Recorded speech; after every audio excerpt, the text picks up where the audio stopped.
Hello and welcome back to another quick session of Switch Connect program. I am Anand Talwar, Technical Marketing Engineer with HPE Aruba Networking CX Switching team.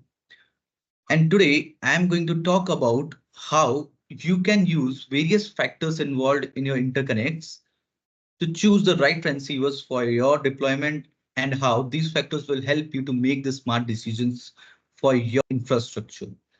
So let's get started. So as I was mentioning, a choice of transceiver module is not just about the transceiver module itself. So far, if you have already seen my past sessions, you would have understood that the transceiver module does not actually alone makes the interconnect. It's also about your connector type, your transmission cable, and other factors involved, which go all in hand.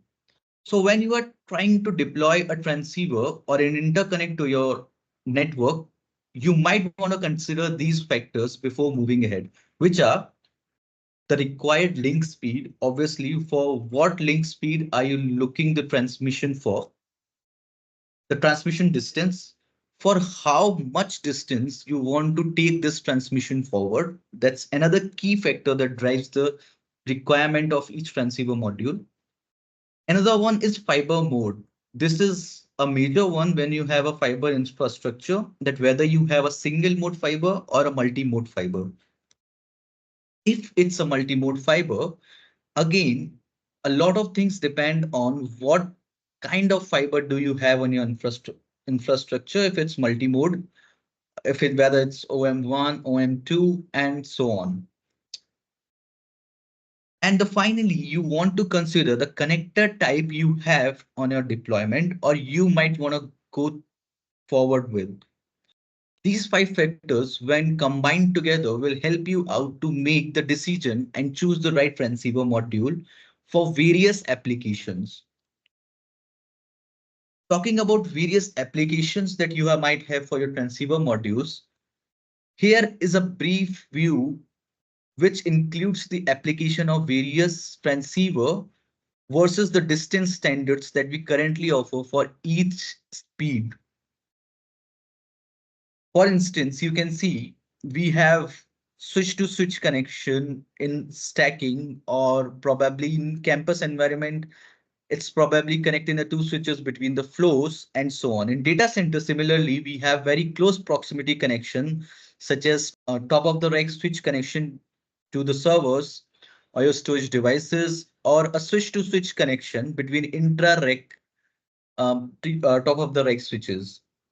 Moving a little bit ahead, you have options of connecting switches deployed on different floors, then connecting multiple buildings within a closed campus or probably intra-city environments, and finally connecting multiple buildings which are deployed in intercity networks. That is where you might want to know that what are the distance standards and how much approximate distance it will support for your application. Finally, as I was mentioning, when you put those five factors mentioned earlier together, you will be able to get a clear picture of which transceiver module might be able to fulfill your requirement. For instance, let's consider you need a LC based transceiver module for your MMF or probably your SMF optical deployment, and the link speed that you require is 100 gig. Now you want to take your link for around 10 kilometers. For that application, you have two options available for your transceiver modules. That is a 100 gig LR4 and a newly launched 100 gig LR. So this is how you can create multiple cases or know exact transceiver module you might require for your deployment. And most of the time you'll get the exact answer what you are looking for or what will fit into your network. So this is a quick session. I'll stop this session right here and we'll meet back in the next session for certain other interesting information on interconnects. Thanks a lot for watching this video.